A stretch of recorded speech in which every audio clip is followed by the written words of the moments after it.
Welcome to Talk Cosmos, the show where Sue Rose Minahan and her panel of guests bring you leading-edge astrology conversations through a journey of soul growth patterns connecting astrology's energetic cycles. Get ready to understand your path in the cosmic roots of the stars.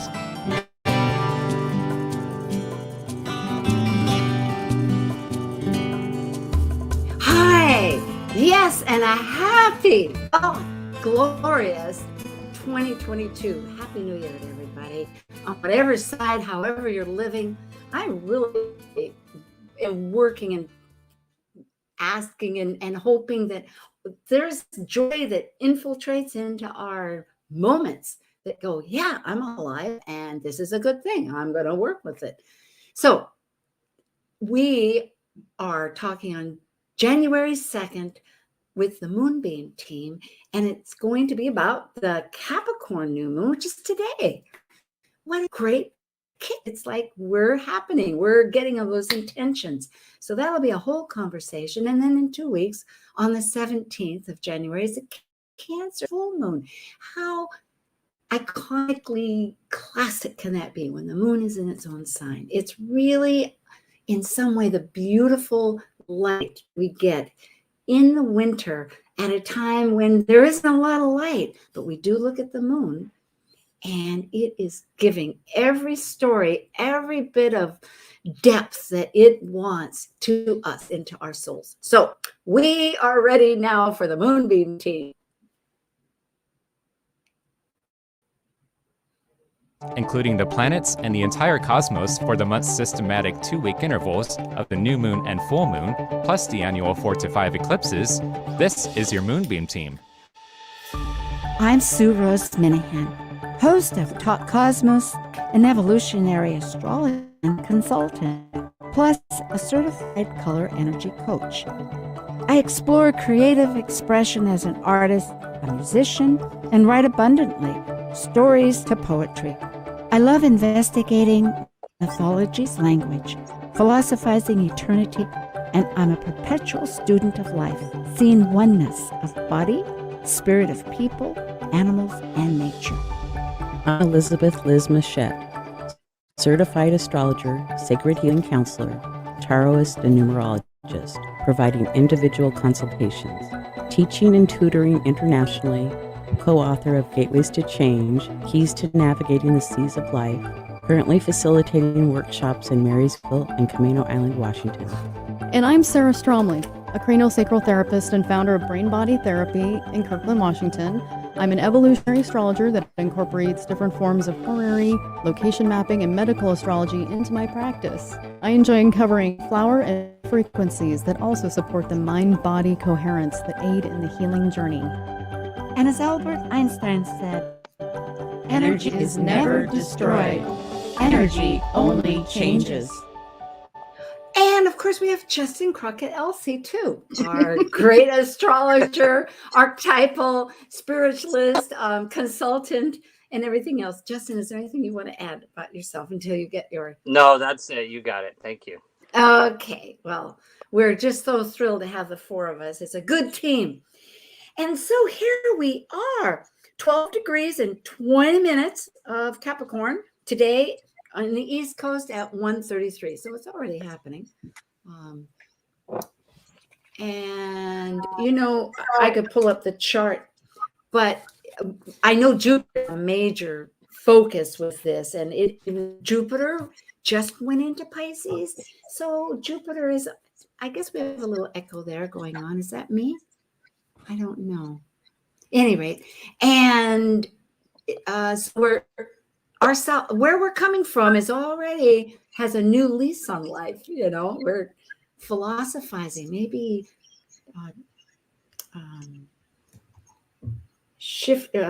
dissolving some of those conditionings that we're thinking about.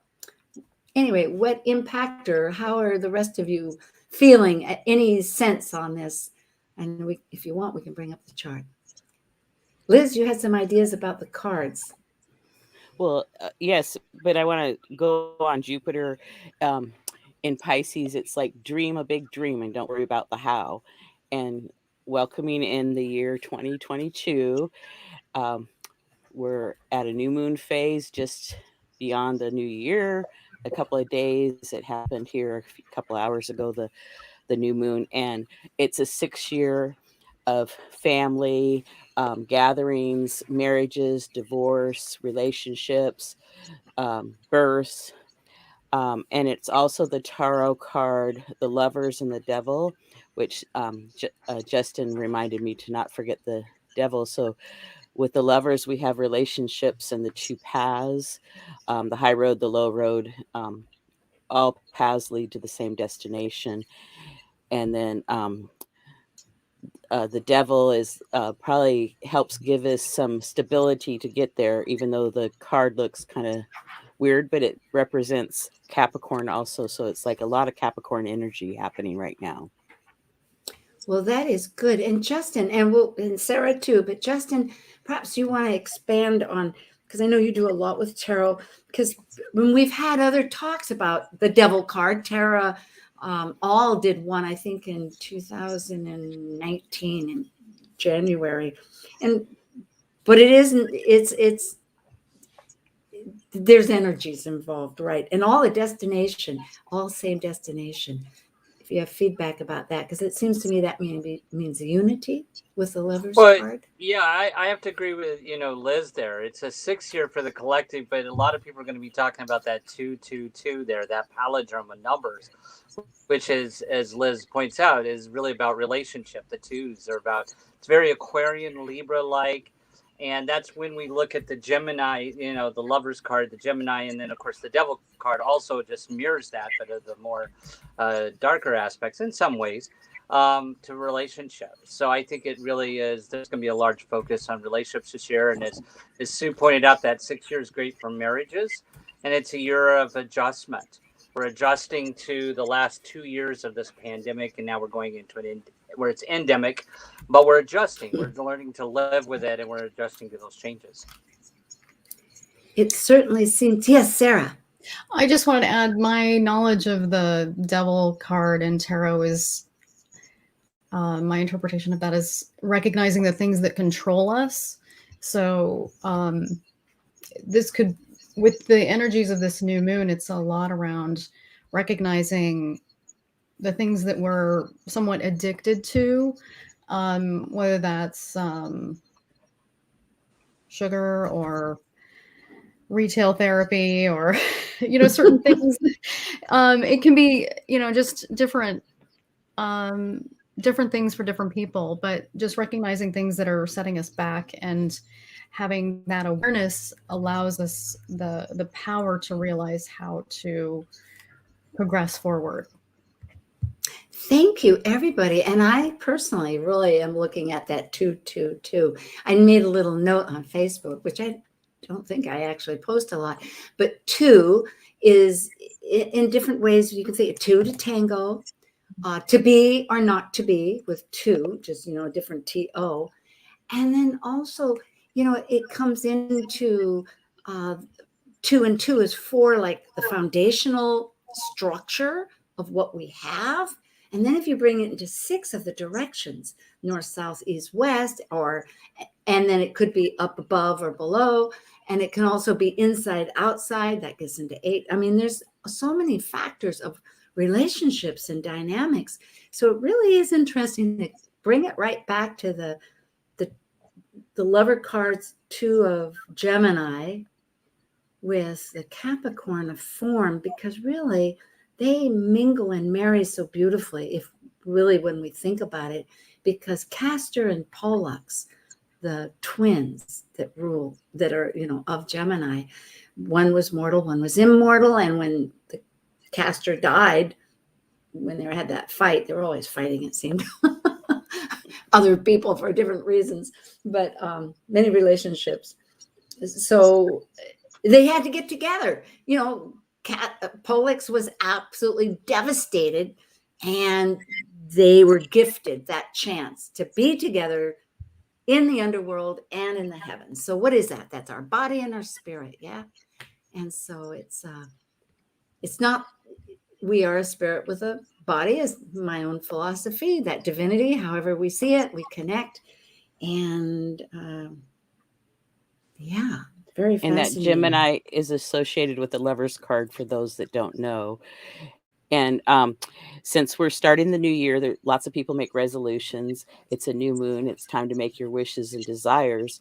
And with the Capricorn energy, it's about building, growing, structure, and responsibility. So whatever you want to grow, and do you need people to assist you or guide you, or to accomplish your goals? Because sometimes we make a desire that we need assistance or help with. So it's like we can grow together or to build what we want to build. So make your wishes and desires known at this time. Make a vision board or vision candle, light a candle, however you want to do that. Liz, I think that's really highlighted or supported in the chart with the Mars, which is our mojo and drive right now, and Sagittarius, which is very vision and goal oriented. So people, I think that's definitely what people should be doing. I agree. And then those relationships with that Venus in Capricorn right now is really a great time for building relationships. You're that Venus of desire is wanting that structure, that stability, and I think it's a good time to build relationships. Definitely. Oh, I like this. I'm gonna bring out right now. Where is it? And to make improvements to relationships with the Venus going retrograde, or even perhaps some relationships are outworn and it's time to gently release. Don't just explode it. It's like gently release it and learn and grow, and that you can grow, and the group or the person or the business, etc., can mature and everybody benefit from it. Yeah, and I'm thinking with all this and picking up what Sarah had brought up about conditioning, which is everything about, the structure and the stability of Capricorn through the longevity that in the 10th sign that it needs. And I was looking at a post from Tapping with Nick Ortner rather, has a tapping solution, and it's EFT as it's called. And he was saying a lot, if you're going to give something that you're letting go of. And I'm thinking what we're talking about too with in Sagittarius, like Justin, when you say Mars and Sag, besides the fact, being ruled by Jupiter, that's with our south node of releasing things there in this chart. So in other words, he was suggesting your need to be right, your need to fix those you love, your need to be perfect, and the old fear, guilt, shame, anger, blame, sadness, and pain. It's like, whoa, that's a big package. Right. But thank you. Yes, it's. So with this new moon, we have a little bit of a Capricorn party going on. We have the Sun, Moon, Venus, and Pluto. A little all party? in the same I think a sign. big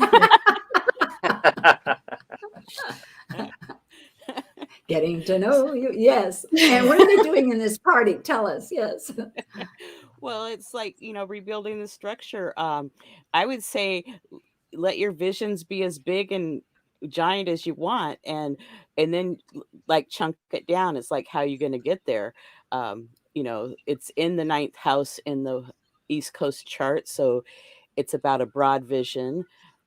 It could be a worldwide vision, possibly. It just depends. And so with the Sun and Moon, they're the luminaries, and then Venus and Pluto there, it's like do it in a loving, kind way. And it's like you might make some notes of what you want to do, but that Pluto will help you make the adjustments and like find the details and dig deep and or purge. It'll purge right. when it wants to purge. Yeah. I mean, if I say, like, sometimes some of these energies are ruthless in a certain way, if we look at it that way. And I mean, because if people do feel like, oh my gosh, why is this leaving me? Well, it's because maybe that skin, like the snake, is over and done with and you've outgrown it. So yeah, but And it's I do like like, write down your desires, speak it out, let people know, because you never know. There could be 5 people that want the same thing, and maybe you can collaborate and do it together. I don't know. I mean, it's a possibility of doing it together or help each other achieve the same thing. well, it's inspiring. We know too that, go ahead, someone, because I'm thinking it is really while these nodes are still after 18 months in the mental, you might say mental sign of Gemini, the very end, just the last degree just about in Gemini, and it will be for the full moon too, actually at 0 degrees. And then the North Node is just at the very end of anyway, it's between Gemini and Sagittarius. Yeah, Sarah, you want to say? So it's squaring that. Yeah, I wanted exactly. to hear Justin's vantage point of that Jupiter square the nodes, because he's been studying that more. Yeah, well, thank you. And what I was going to say is there's this struggle between the thoughts and the beliefs because of Mercury. It's the last call that Mercury and Jupiter get to say. Okay, yes, Justin. Yeah, no, looking at those nodes like you're talking about, that we've been in the last year and a half with people that in the collective have really been trying to be free. There's a lot of that Sagittarian themes going on about belief systems and who we associate with belief systems and how I need to communicate how I feel about it.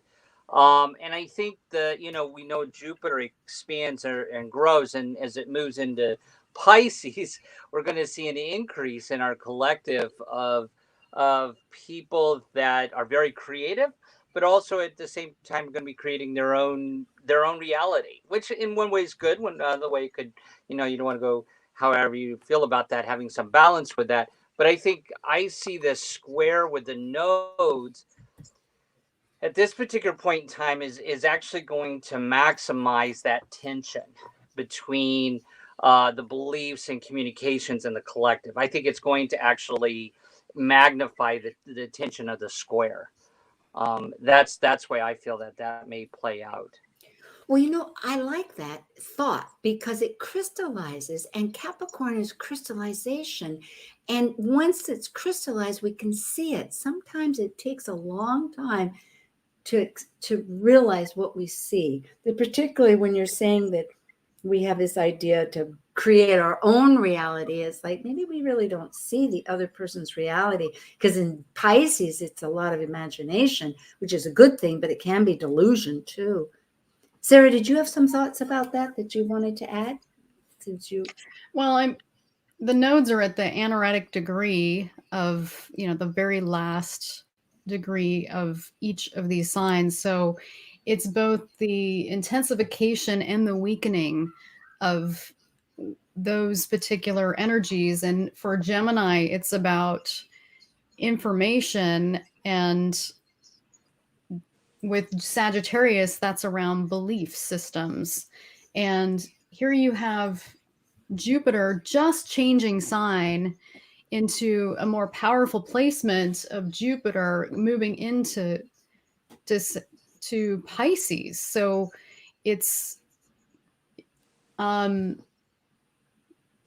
right. I don't know. There's so much on this chart that's about realizing things, realizing what communications and what beliefs, where they have taken us to this point.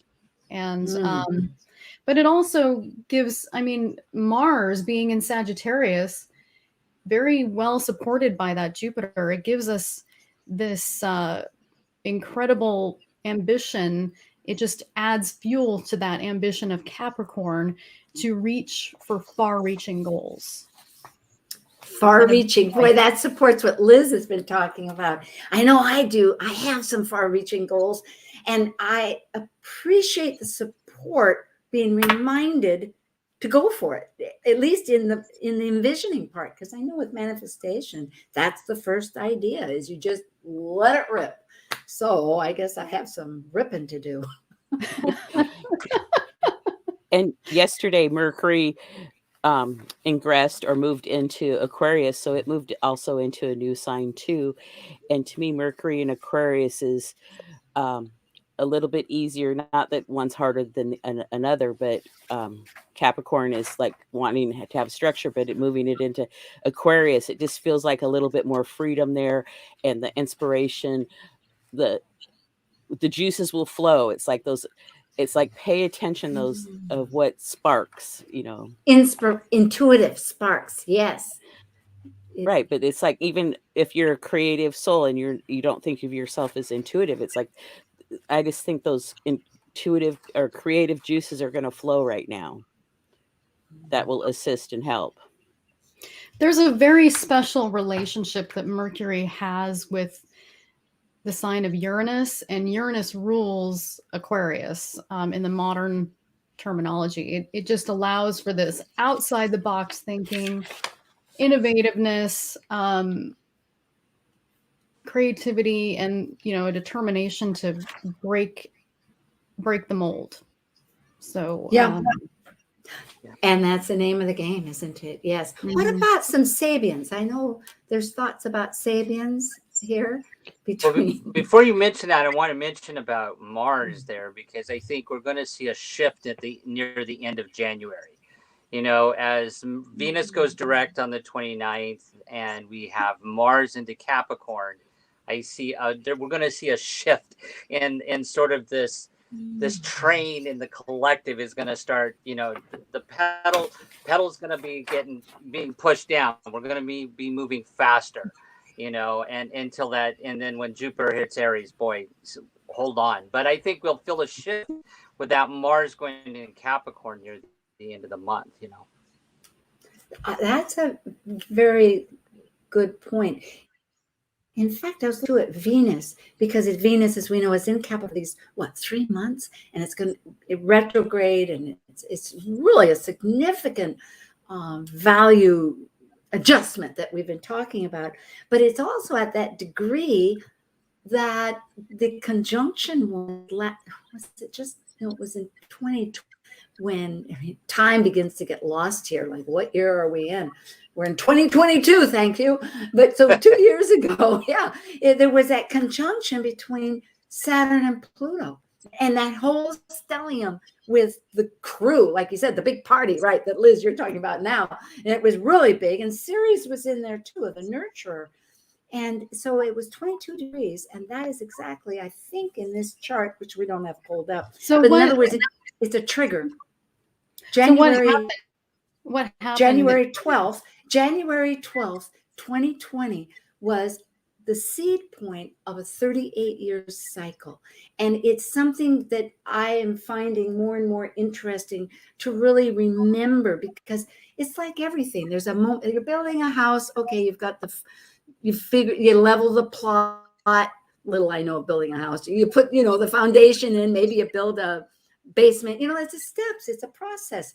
So the point is, we had a 38-year cycle between two mega important in Capricorn, in Saturn's own sign, at the time that the nodes of Pluto are actually on. The nodes of Pluto were also right on the ecliptic. I mean, it's a major, at the moment I'm kind of losing how to explain all this, but it's so, talk about crystallized, talk about a pivotal time, 22 degrees Capricorn.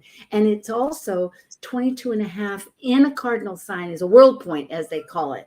It's a very significant, along with the 0 point. So all these emphases are like, all I'm trying to say is, and I'm trying to answer your question, Sarah, and I appreciate you asking, because I hadn't given much reference to it, but it's a kickback, a reflection, a trigger point 2 years ago when that whole 38-year cycle started. So I think I wonder if this is where we are reflecting, like kind of picking up what each person has said here, where it's just a natural time 2 years later, like a 2-year-old, maybe going like, oh, well, a 2-year-old doesn't think that much. Yeah, like, That's when. how did we but get here? But that was when COVID like first made its, Well, it it was happened first to me. recognized, Yeah, you okay, could this is say a that. problem. And Well, that's one way of interpreting it. Yeah. Yeah. I mean, I wasn't directly relating it to COVID. I was just saying it is a moment, but you bringing that up helps bring it into context. I'm saying that this value system of Venus at 22 degrees is like an immediate trigger going back to that intense birth between Saturn in Capricorn at that time and Pluto that's still in Capricorn, that's still navigating. Well, and I want to say again that this chart is a bowl shape, because the last several have been bowl shapes for the new and full moons, and this is the last one for now. But so it's very much about focusing your energy and intentions on what you want to accomplish. So it's like a lot of focus to help and assist us. So now, do you want to go to the saving symbols, or do we need to take a break? No, we have a moment here. You did, and Sarah, you look like not quite sure. Let's finish that thought. Did you? No, I was just trying to tie it in because there was a lot of technical description there, and I was just wanting to tie it to something. Yeah, I just didn't know if you were tying it to something. Simply, for our audience, generally speaking, we're talking. I feel on values. We're talking about values of philosophy, right? We're at the end of the nodes. Our head with Mercury's going, which way to go?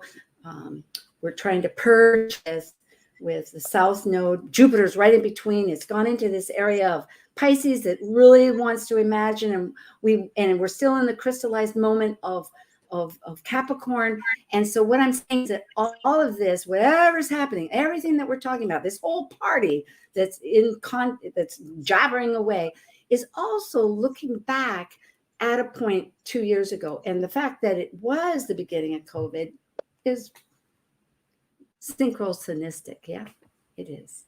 However it works. Okay, we will return. This is January 2nd, 2022. With Moonbeam Team Talk Cosmos, and thank you so much, everybody. We'll be back with Sarah and Liz and Justin and myself. Thank you.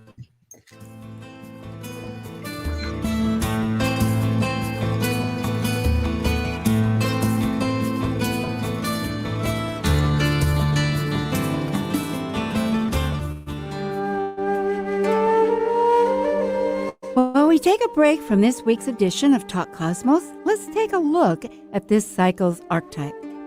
We are currently in the Yang period of Sagittarius, ruled by the largest of all planets, Jupiter, the Roman god, or Zeus by the ancient Greeks. By leaving a cycle based on power and powerlessness of life and death and regeneration, involving committed relationships, Sagittarius energy finds meaning for an expanded perspective and potential for actualization in their search for truth. As a mutable fire sign depicted by the centaur, Sagittarius is adventurous and seeks the beyond. Sagittarius travels to far places, physically and mentally, to find the truths of life. Have you ever wished that you had a manual for your life? Begin the 2022 New Year by learning vibrational astrology, which opens up the intricate tapestry of planetary vibrations that we experience in our charts and in our lives, and provides evidence-based insights. Whether you know the basics of astrology or have years of professional consultations, vibrational astrology brings a greater understanding of life, how to grow and develop personally, and how we might be more effective interacting with the world. Begin this journey in 2022 and join a new set of classes starting January 8th, or put your name on the list of classes in May of 2022. Taught by vibrational astrology expert Linda Berry, alongside the Vibrational Research Group moderator and a co-author with Vibrational Astrology's founder David Cochran, Linda Berry also created an add-on for David Cochran's exceptional Sirius and Kepler astrological software. To become involved, Connect with Linda Berry at her website, astrosleuth.org, or email linda@astrologicaldepth.com for an opportunity to learn the manual for your life. Talk Cosmos brings you leading-edge astrological conversations with hour-long programs each week on KKNW. The show goes live every Sunday from 1 to 2 p.m. Pacific. Talk Cosmos weekly programs are also available to watch live on Facebook and YouTube, along with daily chats throughout the week on the Talk Cosmos YouTube channel. While you're there, make sure you click like and subscribe buttons so you can get the full Talk Cosmos experience. Or, if you'd rather listen to the show archives with audio only, the entire podcast collection since 2018 is available on most podcast carriers. So, grab your coffee, tea, or kombucha and enjoy the show. Hi, this is June Rose Trimbach. I'm an astrologer and healer, and you're listening to Talk Cosmos on Alternative Talk 1150 AM, where we unveil astrology's ancient archetypes that continually build the collective experiences in our unconscious. Giving local voices a chance to shine. Alternative Talk 1150. Hi again, Sue Rose Minahan here, and it's January 2nd. Wishing everybody a Happy New Year. And I gave a little thought and I had to reflect, because conversations, they get dynamic and people get on their different tangents and trying to pull things together. But one reason I brought up Venus is because we just recently had, I remembered, a Pluto conjunction, which of course is changing our thoughts. So at any rate, I'm really thrilled to have tonight to kick off 2022 about the moons, because after the new moon today, in 2 weeks, we have the full moon. So whatever we're seeding for our innovations, in big context, like you were saying, just dream and write it down, do your intention, whatever new moon, but particularly in Capricorn, where we have so much that we can achieve. That's the whole nature of it. That there's a lot of breaking up with this innovation, sudden change. Uranus was brought up, how significant it is. Well, I'm going to leave it open to you guys to bring up some thoughts. I had many thoughts here, and I'm not sure if I said exactly what, but go ahead. Liz, well, let's finish up the Sabian symbols if we can, but go ahead, Justin. No, I was going to say then maybe we could bring up the chart, but yeah, I agree with you. Let's do the Sabian symbols. For the new moon, I call it the karmic degree of 12 degrees Capricorn, and that's where the degree is at. A student of nature lecturing, revealing little known aspects of life, reflects a possible disconnect of modern thinking and nature, things forgotten about life, and reconnecting with nature to reduce the imbalance, alternative viewpoints. And then I bump it up to the next degree, so I have the Sabian symbol at 13 Capricorn. A fire worshiper meditates on the ultimate realities of existence. Focus on finding your core truths. Turn inward to examine your situation and get to the heart of the matter. And then for the quest degree of where we're headed, it's 14 Capricorn. An ancient bas relief carved in granite remains a witness to a long forgotten culture. So, like there could be some spiritual messages coming forward. Pay attention. And then I know Justin has stuff to add usually.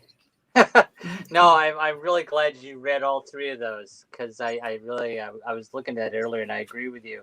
I don't know if it's you all, but for me, it seems like as we've gone through these 2 years in quarantine, and then we're coming out of this into this year, there's almost like this unspoken energy or maybe it's the energy from the universe that's pushing us to, like you said with that Sabian symbol, it's all about elevating our perspective, and elevating our emotions and our perspectives. It's like this change was saying, okay, it's time for change, time to elevate your perspective, your beliefs, your emotions, and get out of the animal, those animal drives, and elevating at that. And I think when we look at the full moon, we'll see I think the moon comes up in the chart in the 12th house, which I think leads us to some sense of emotional inner rebirth about the whole thing, because it's down in Cancer in the 12th house of the subconscious. But that's just my take. I'd be curious what Sarah thinks about her take on those saving symbols you just read. I was just trusting your visions of that, because I know that both of you spent a lot more time on that. Okay. So. Well, I have some thoughts then, and I'm instantly just saying that just in that respond immediately to the fact that what earlier we were saying, that Mercury, our thinking mechanism, has just shifted to Aquarius, which is all about Aquarius wants to elevate, wants to improve the conditions of everybody and ourselves and the common community. So it's really right. And I love, and to me, that's the whole spectrum. When you talk about karmic, Sabian, karmic is the 12 degrees. There's this whole philosophy of the Sabian that it has from the past, the present, and going on forward. And it seems that, wow, you go from the student that doesn't know but talking, to suddenly digging down to find out what's real from all that experience, and then breaking through and doing the best everywhere. Isn't that what we're kind of talking about doing anyway? Like dream. It's pretty fascinating. Yeah. So it sounds good. Okay. So we're doing the full moon. Should we do I'll bring up the chart. Hopefully it'll come up right away. But if anybody has, go ahead. In a general sense, full moons are about releasing, and releasing what's no longer of use to us gently and easily. It's like, most of us have community pages that I have all this stuff and I no longer want it. Does somebody in my community want it? And easy peasy. And this chart has a bucket shape with the moon being the handle. So, and bucket shapes are, they kind of hold things together. So the moon is the focus point of wanting us to be part of community and society, and we want to participate in life. So I think we're going to have, like here in the Northwest, we've been snowed in. It's like this wanting to get out. It's like we want to be participating with people and doing things as groups again. And then with the moon being in Cancer, it's, family, children, safety, security, nurturing, and nurturing ourselves and others. So it's not just one nurturing. Yeah.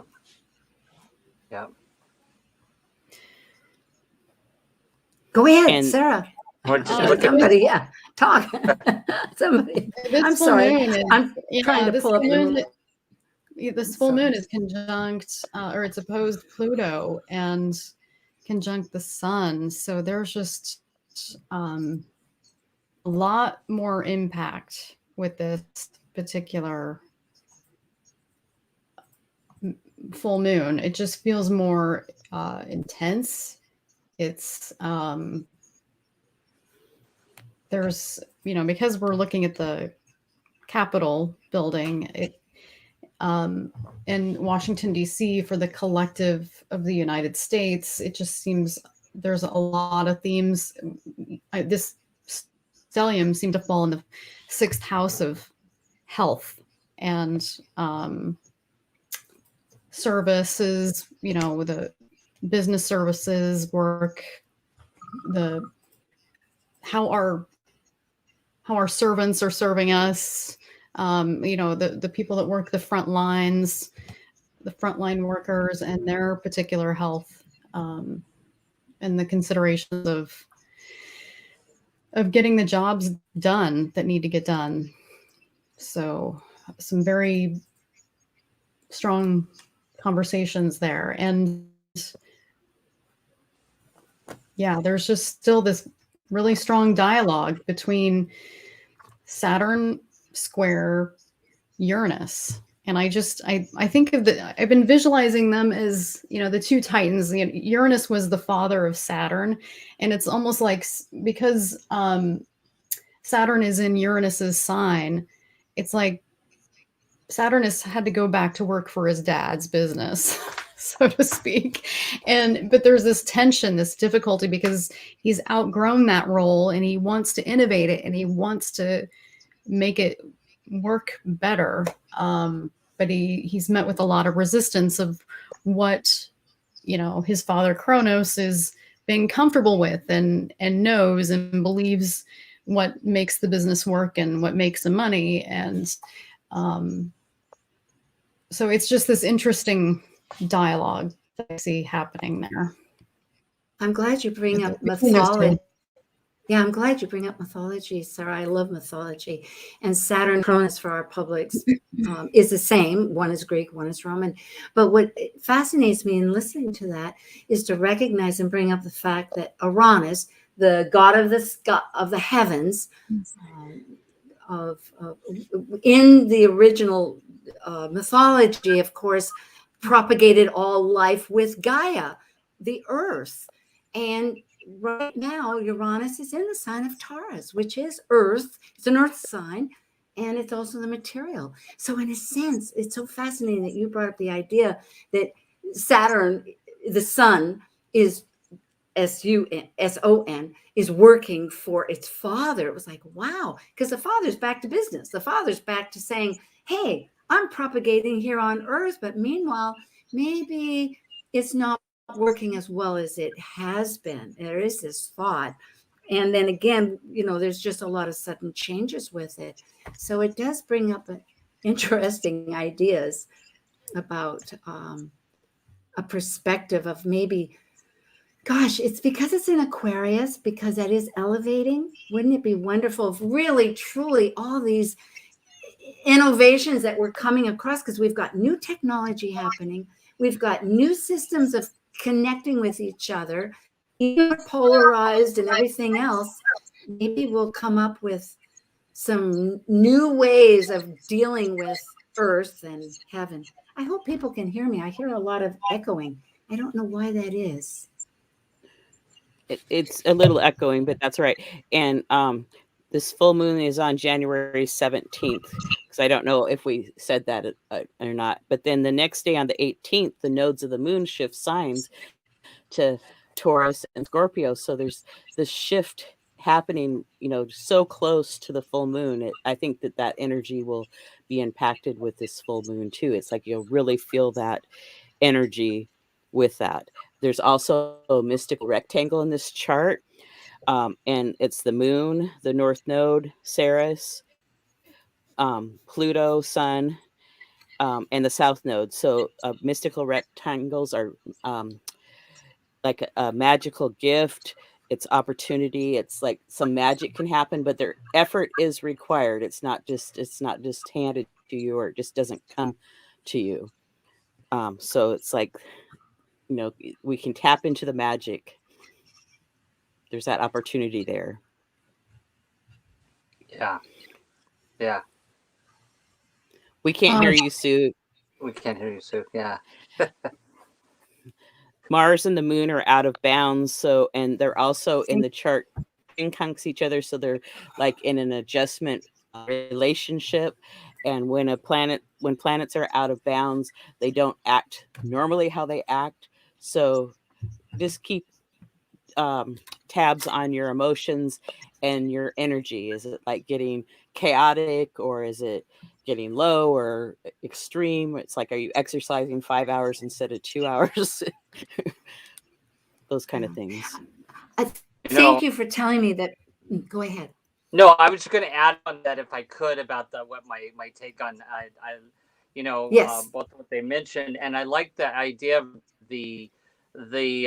that what Liz was talking about there, the emotions, because we've got that sun in the 6th house, as Sarah mentioned, the house of work and health. So there's going to be somewhat of a focus on it at the pinnacle of this cycle, and then that moon being in this, that also connected with the subconscious, with the health in the 12th house, about one's emotions, as Liz was just talking about emotions. And so I think, yeah, there'll definitely be somewhat of a focus on how our emotions are affecting our health as we go forward out of January into February. And one thing that really strikes to me, that we've been dancing around it, the this whole nodal moving into Taurus and Scorpio, which is really the resources will be the sort of the theme for the next year or so. People focusing on the resources, because Taurus is the second house of values, and Scorpio the eighth house of death, reincarnation, how we get paid in this life. And so there are resources. And I think with this this Uranus at the top of the chart, and it's sort of this it's very strong with Uranus on the midheaven there, sort of saying, okay, let's have a new change of income. This is a great period to look at news of income. We're going to see people really pushing out and changing and managing their resources this coming year, with the economy and resources being one of the major focuses. So I think it sort of speaks to, okay, get ready, look at your resource usage in the new year, and your structure of work, and how is your health being affected by your work and emotionally, and check in with that. And I want to pick up, thank you, everybody. Looking at this full moon, the moon itself, 27 degrees of Cancer, and for the United States, on Eastern time, the 12th house, with the nodes, as just to recap, are shifting the next day, means, in my estimation, for all that accomplishment to happen, we're going to be looking at our personal stories in a different light. Our personal stories, how we got to where we're at and how they're meaningful, are no longer going to be just intellectual Mercury, I am a Gemini, so I'm not trying to trivialize Mercury in any depths, but it can be between this thought and that thought. It's an air sign, instead of necessarily between matter and spirit, which I see, as I have said, the twins really regulate that depth of Gemini, but it's still air sign. And with the philosophizer, the great sage Jupiter, instead, it's going to go to, as we know, these new nodes that are going to be ruled by Venus and Mars, or it could be Pluto for the modern, which I recognize. But so we're looking at totally different dynamics, meaning, because Jupiter is still the great philosopher, the great adventurer of the unknown in watery Pisces, of all imagination, of all the unknown forces that we don't know, toggling between where we came from and where we're headed with the nodes. Even though they are now on the full moon, exactly at the last degree, the anaretic, as said, and it's going to the next day into the 29 degrees, because they go in reverse, of Taurus, of where we're heading with resources, like everybody's pointed out, and Scorpio. But I think this is what's so going to be, like, we will feel it. I agree with you, Liz. We're going to, as we're all saying, we're going to feel it, because there's a big difference between Mercury talking behind the scenes, the dispositors, as we call it in astrology, looking at Mercury and Jupiter suddenly shifting to Venus of our values and relationships, and then Mars of our direction, or better yet, or more so with Pluto, the great purging of life, of rebirth. It's heavy. It's exciting. And the yearly lunar phase, we're in the full moon phase now, and the yearly phase started in the new moon of Cancer was July 9th of 2021 at 18 degrees Cancer. So if you reflect back approximately 6 months, what were you doing then? If you journal, you can look at that and do adjustments need to happen with that. I'll go ahead with the sapient symbols, if that's all right. Well, let's pause for a minute. Let's pause. Okay. 6 months ago, Does anybody have any thoughts? That's always an interesting thing. When was 6 months ago? July December 9th. that. Yeah, July all 9th around.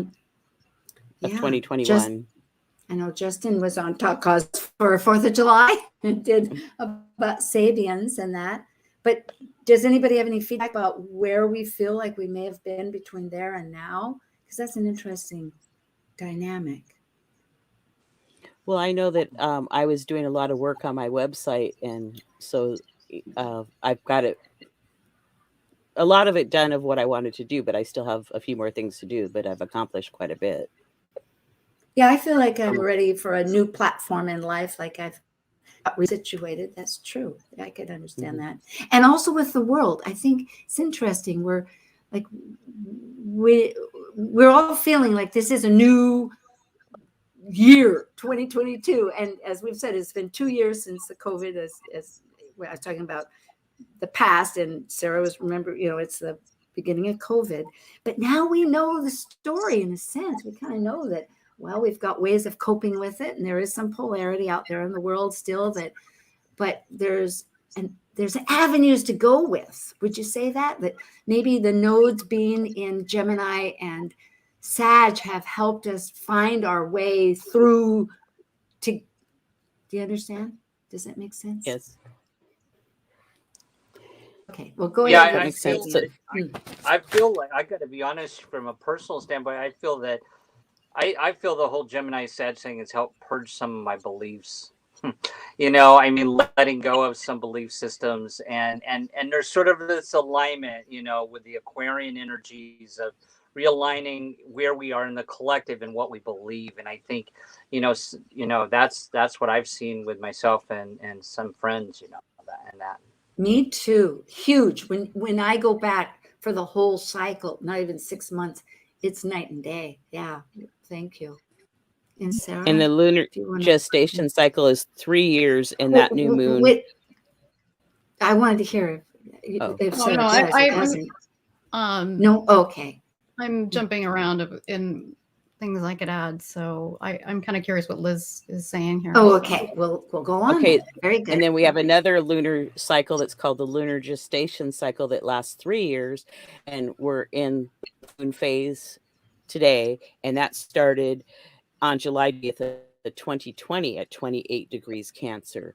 So the degree is really similar to where we're at with this full moon. It's like just a few minutes off. So, we can also reflect back to July of 2020 of what was going on that I think for most of us, we were rethinking how we did a lot of things because we were pretty much on stay at home at that point. Well, now, okay, just to catch up a little bit.